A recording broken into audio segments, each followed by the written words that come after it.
A forma de, portanto, o desafio tinha como tema base o Parque da Pasteleira e os reservatórios e o edifício ligado à água. E então a questão que eu me pus a mim próprio foi como introduzir este tema no meu trabalho, e resolvi fazer uma caminhada pelo Porto. E através dessa caminhada juntar várias memórias que me foram sendo sugeridas pelo espaço. Isto são fotografias que eu fiz durante essa caminhada. Todas as fotografias são estas seleções eram 100 anteriormente, aqui são 81, enfim, são quadrados. Aqui são 64, são todas do princípio ao fim da caminhada. Eu comecei mais ou menos no início do dia e terminei no fim do dia. Foi no dia 8 de novembro passado, e o ponto central, digamos assim, foi o Parque da Pasteleira. E comecei no Jardim Botânico, na Casa Andressen, ou no Museu de História Natural. Fui até à Foz e depois vim junto ao rio, de regresso ao ponto de partida.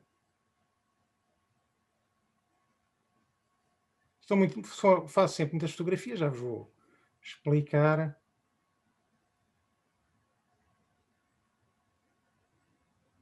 E esta é uma síntese deste dia, em que estou dentro do Parque da Pasteleira e ao fundo vê-se a cidade. Aqui temos uma carta militar. As cartas militares são sempre a minha referência, como eu gosto do meu trabalho de mapeamento fotográfico do território português. E aqui está o itinerário, então, que eu fiz. Temos aqui... Ora, deixem-me só aqui ligar o ponteiro. Temos aqui o Museu de História Natural, início, e vim por aqui fora, mais ou menos de modo aleatório, chamado por situações que me interessava registar. Aqui temos o Parque da Pasteleira, temos aqui os reservatórios. Esta carta já é um bocadinho antiga, mas, enfim, a cidade está mais ou menos assim como estava quando foi feito o levantamento nesta zona. E depois continuei até à Foz Velha. Aqui apanhei chuva e abriguei-me ali num túnel. E depois voltei, atravessei aqui o jardim, a Senhora da Lapa, e vim por aqui, passei por baixo da Ponta Rábida, subi à Faculdade de Arquitetura e voltei ao meu ponto inicial. Aqui está o resumo da caminhada. Portanto, saí da Casa Andressen, fui direito à Foz, regressei ao Campo Alegre, dia 8 de novembro, percorri 18,5 km. A primeira fotografia foi feita às 8h40, a última às 5h29, isto de acordo com os metadados dos próprios fecheiros da câmara fotográfica. Fiz um total de 2.757 fotografias. Eu gosto de referir estes números porque isto é a minha forma confortável de fotografar, isto é, não ter qualquer limitação de espaço e de tempo, e estar completamente à vontade com o registro fotográfico. Foram 8h49. A maior pausa que fiz durante este período foram 16 minutos, foi o tal que choveu, mas coincidiu mais ou menos com a hora de almoço. E então parei 16 minutos para comer uma sandes. Isto no total, se dividirmos as 2.557 fotografias pelos 520 minutos, dá 5,3 fotografias por minuto, uma fotografia a cada 11,32 segundos. E isto são as tais, aqui estão elas todas. Por isso é que eu tenho um arquivo extenso. Aqui estão as tais 757. Mas aquilo que eu queria, aqui está o percurso isolado.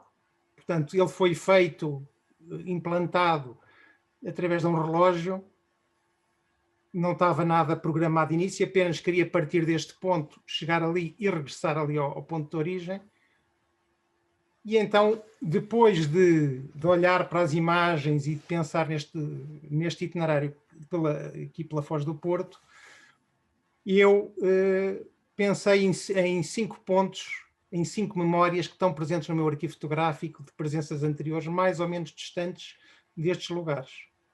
A primeira, e foi o motivo da escolha do ponto de partida, foi o tal Museu de História Natural. Eu já agora quis trazer outras memórias e eu, por cada um destes 5 temas, trouxe um fotógrafo que admiro especialmente, neste caso o Roger Fenton. São todos fotógrafos do século XIX. E então, muitas vezes, estes espaços também me sugerem fotógrafos ou fotografias da história da fotografia, de alguns consagrados. Continuamos a caminhada, cá está. Portanto, eu estive a fotografar em 2019, as fotografias estão aqui datadas, no âmbito de um projeto do centenário da Sofia de Melbrenner. Fotografei aqui os jardins e o próprio interior da casa, e então achei interessante voltar a este tema e mostrar algumas fotografias e trazê-lo como memória deste percurso que fiz no dia 8 de novembro.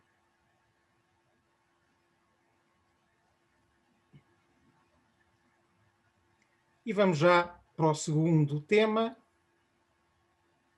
Ao passar na Foz do Porto, lembrei-me, enfim, no Burgo Antigo, lembrei-me dos meus anos de estudante aí na cidade, como estudante de arquitetura, e então voltei a... Eu estudava neste edifício, enfim, penso que toda a gente conhece, Pavilhão Carlos Ramos, não sei se ainda se chama assim, creio que sim, a Escola de Belas Artes, Avenida Rodrigues de Freitas, frente ao Jardim de São Lázaro. São fotografias de 86, perto do meu começo. Eu tinha, na altura, 18 anos, tinha acabado de entrar em arquitetura no Porto, e aqui eu lembrei-me de trazer o Niepce. Enfim, o Niepce não é propriamente conhecido como fotógrafo, mas como o pai da fotografia, enfim, o dono a que muitos atribuem ser a primeira fotografia, que é esta, 1826. E eu, quando vejo esta fotografia minha, lembro-me, enfim, isto, presunção e água benta, cada um toma a que quer, mas lembro-me desta fotografia do Niepce. E acho piada, eu vivi no primeiro quarto em que vivi no Porto, tinha 6 metros quadrados, era uma água furtada, aliás, vou-vos mostrar aqui. Era aqui esta janela, portanto, a fotografia que nós víamos era desta janela aqui. E então foi assim uma grande aventura habitar essa cidade. Eu lembro que em 86, 87, o primeiro ano em que lá estive 3 anos no Porto, choveu desde setembro, desde o final de setembro até maio, coisa que eu não estava habituado, vindo de Lisboa. E são fotografias de 86. Vê-se pelo trajar das pessoas. Isto é a claraboia do prédio em que eu vivia, que era mesmo na Rodrigues de Freitas. E o parque automóvel também ajuda a identificar o tempo. Eu tenho assim uns largos milhares de fotografias do Porto, deste período.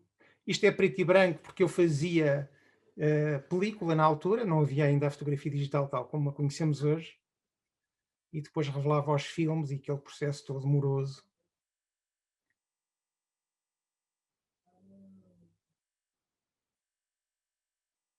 A Praça de Lisboa, já era um centro comercial na altura. Isto eu fotografei bastante porque era a área de projeto do curso de arquitetura, não é? Do segundo ano. A estação, a ponte Dona Maria, eu gosto muito deste detalhe das duas pessoas ali, parece uma fotografia dentro da fotografia.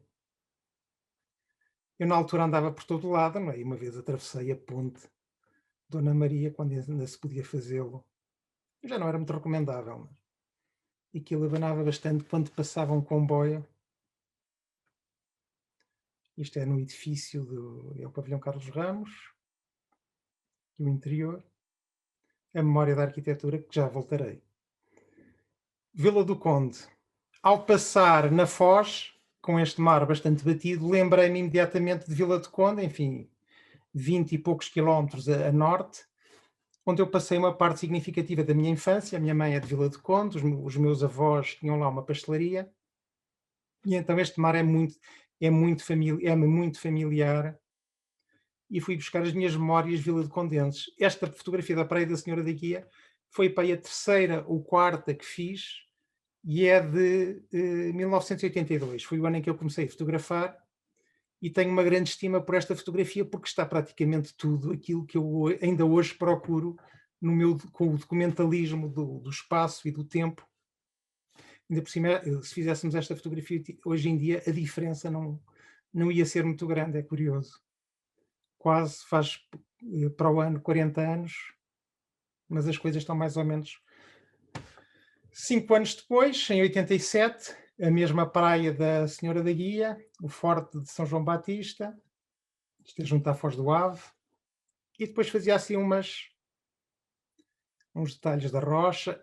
Gustave Le Gray, outro grande fotógrafo francês que, enfim, correu o mundo, ou pelo menos uma parte dele, numa vida complicada e bastante atribulada, e que tem fotografias absolutamente notáveis, na minha opinião. E eu tento imitar estes mestres sem conseguir, mas eu em 87 ainda não conhecia o Gustave Le Gray, mas já pressentia qualquer coisa.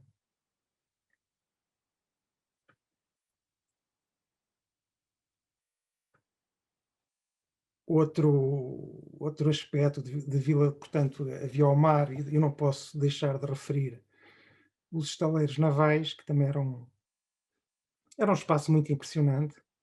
Eu creio que na altura, quando foram desativados, eram os últimos estaleiros em madeira que existiam na Península Ibérica, e ver este cavernama a ser construído era bastante impressionante. Aquilo era uma imagem da vila, hoje cidade, e ali mesmo ao lado onde os barcos estavam a ser construídos havia outros que estavam a ser consumidos pelo tempo e abandonados. O ponto 4 não podia deixar de ser a Faculdade de Arquitetura. Eu só tive aqui um ano, portanto tive 2 anos no Campo Alegre, o terceiro ano já era aqui, ainda não existiam estes edifícios. Esta fotografia é do ano passado, não é? 2020, o tal dia 8 de novembro. E eu estudei, foi no pavilhão Carlos Ramos, o edifício do CISA, estes também são, mas no núcleo mais antigo do campus da Faculdade de Arquitetura. Aqui estava em construção, em 90, e aqui chamo, enfim, estávamos a falar de um templo da arquitetura e um templo da fotografia, um dos edifícios mais notáveis associados à produção fotográfica do século XIX, que é esta Casa Carlos Relvas, fotografada pelo próprio na Gulgã em cerca de 1872. É um edifício absolutamente deslumbrante, como sendo dedicado à fotografia. Voltamos à Faculdade de Arquitetura, esta já em 2001, isto foi um convite do Manuel Graça Dias para um portfólio no jornal Arquitetos, em 2001. E eu, nesta altura, já tinha acabado o curso há uns anos, há 10 anos. Mas foi um prazer voltar a ver estes esquiços e estar próximo do processo de produção arquitetónica.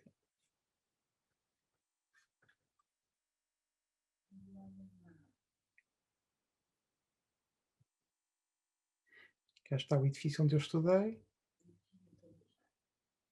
E finalmente o Douro, a última paragem, e esta leva-me bastante mais longe. Eu gostava aqui de mostrar, e fui ao ver esta vista muito perto da Faculdade de Arquitetura, que me lembrei de subir rio acima, e eu ficava aqui, enfim, horas a fotografar, a mostrar fotografias do Douro ao longo das últimas 3 décadas. Pois é curioso como num arquivo fotográfico estão presentes os vários processos e os vários formatos, nomeadamente de película, e este período de transição entre a fotografia analógica e a digital é muito estimulante por isso, porque de facto são 2 processos bastante diferentes. E aqui tem o Douro, Barca d'Alva, em 1987. Eu só trago poucas fotografias do Douro também, para não tornar isto demasiado extenso. E esta viagem foi para mim muito querida, porque eu tinha acabado o primeiro ano de arquitetura e resolvi fazer uma caminhada muito seguindo as fotografias do Domingos Alvão, dos anos 40, do século passado, que tem fotografias absolutamente fabulosas do canhão, do grande canhão do Douro Internacional, ainda sem as barragens, e eu quis ir à procura desses espaços. Então saí, fui de fui de São Bento, aquela fotografia que eu mostrei daquele largo à frente de São Bento, lembra-me sempre esta viagem até ao Douro. Portanto, apanhei o comboio São Bento, saí em Barca d'Alva, pois hoje já não seria possível fazer isso, porque o comboio só vai até ao Pocinho, e mochila às costas, sozinho, durante 5 dias fui até Miranda do Douro. Aqui foi a Frei de Espada à Cinta, mas foi uma grande aventura. Tinha 19 anos na altura, uma mochila pesadíssima. Depois o Val do Douro, isto é, enfim, é um pictorialismo dos meus 19 anos, nestas fotografias, mas o Val do Douro tem uns afluentes muito cavados e então eu andava a uma cota 200, 300 metros acima do nível do rio e volta e meia tinha que descer lá abaixo, voltar a subir, porque não se consegue andar por causa das barragens. Se não houvesse barragens, eventualmente podia ir junto à água, mas com as barragens é muito difícil. Aqui temos outro grande mestre, eu admiro este especialmente, o Carlton Watkins, um dos homens que está na origem dos primeiros parques naturais no mundo, este Yosemite Valley, e nisto os americanos têm fotógrafos notáveis de paisagem. É muito curioso como estes pioneiros, e não só, depois há uma tradição de registro do espaço americano, em que, talvez por não terem uma história densa como temos nós na Europa, eles agarram-se muito à paisagem, creio eu, para construírem uma ideia de identidade, e os fotógrafos tiveram nisso um papel absolutamente determinante, coisa que infelizmente em Portugal nunca aconteceu. Estão a ver os meus mestres. Depois aqui temos o Val do Douro, a barragem de Lagoaça. Mais um detalhe, eu na altura vivia fascinado com a arquitetura tradicional, estava muito mais bem conservada, apesar de tudo o que está hoje. Isto já é muito perto de Miranda, e aqui já vemos a sede de Miranda, onde eu havia de chegar 5 dias depois. Eu de Miranda passei a noite lá perto, isto era sempre a dormir no campo, e apanhei um autocarro na madrugada seguinte para ir até Bragança. E o meu objetivo foi fazer a linha do Tua de comboio. Aqui vemos Bragança em 87, e aqui está o itinerário que eu fiz. Portanto, parti de Barca d'Alva, subi o Douro Internacional até Miranda do Douro, aqui apanhei um autocarro para Bragança, e de Bragança fiz depois a linha do Tua, na altura ainda se fazia, naturalmente, e depois apanhei de novo o comboio até São Bento. E aqui está, eu gostava de continuar por estas memórias. Eu, entretanto, fotografei toda a linha do Tua. Depois gostava também aqui de referir Foscoa e os núcleos de gravuras, a que eu também me dediquei na altura da polémica, em 95, que também fotografei exaustivamente, ou bastante exaustivamente, o Vale do Coa. Destes projetos e desta proximidade com a terra e com aquela zona de Barca d'Alva, passava para este caminhar oblíquo. Foi uma caminhada que fiz na direção oposta, que já vos vou mostrar no mapa, e depois são outras serras que decorreram deste caminhar oblíquo, e este caminhar oblíquo foi o partir do Penedo Durão, muito perto de Barca d'Alva, e ir pela Cordilheira Montanhosa Monte Junto Estrela, ou Estrela Monte Junto, até ao Cabo da Roca. Eu aqui agora faço um pequeno desvio para o meu arquivo, seleciono ali uma carta militar, está ela, e vamos aproximando, e estes pontos que estão implantados correspondem a lugares que eu tenho fotografados e que aqui estão todos com os nomes dos fecheiros. Aqui está uma carta militar, esta é 223, e aqui temos a Serra da Estrela, aqui temos a Torre, o ponto mais alto de Portugal continental, que curiosamente tem uma rotunda ao seu redor. E aqui está a rotunda em dia de neve. E eu agora, depois desta rotunda, eu não tinha, na altura, falei com o Francisco há 2 dias, ainda não tinha, a apresentação terminava aqui, mas eu avancei um bocadinho mais, e agora vou passar só umas imagens. Isto é uma grande síntese que eu ando a tentar fazer do meu trabalho há vários anos.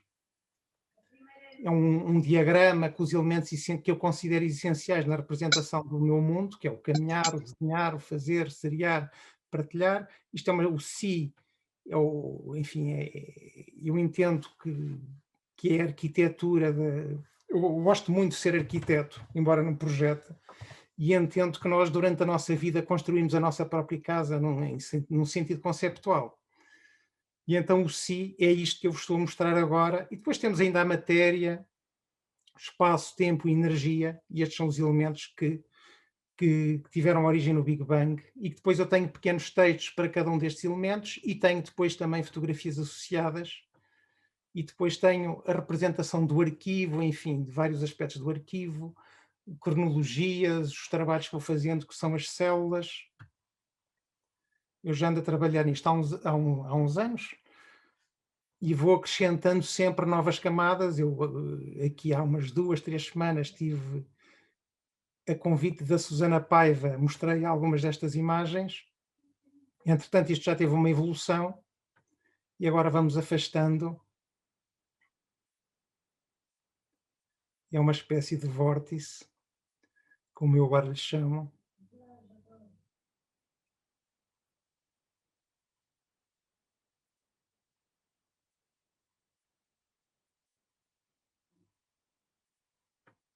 E pronto. E então, no fundo, o que me sugeriu este desafio lançado pelo Francisco foi este de caminhar e ver o que é que viria depois. E enfim, estávamos na rotunda da Serra da Estrela. Isto é também uma espécie de rotunda, e muito do meu trabalho, ou quase tudo, está aqui representado. Aqui está uma pequena fração, estão cerca de 46 mil fotografias neste bocado, de 1.700.000 e qualquer coisa, mas enfim, é uma grande síntese que eu procuro no meu trabalho. E este tema lançado pelo Francisco, a questão da água, da liquidez e associá-la às topografias, foi nisto que foi aqui, enfim,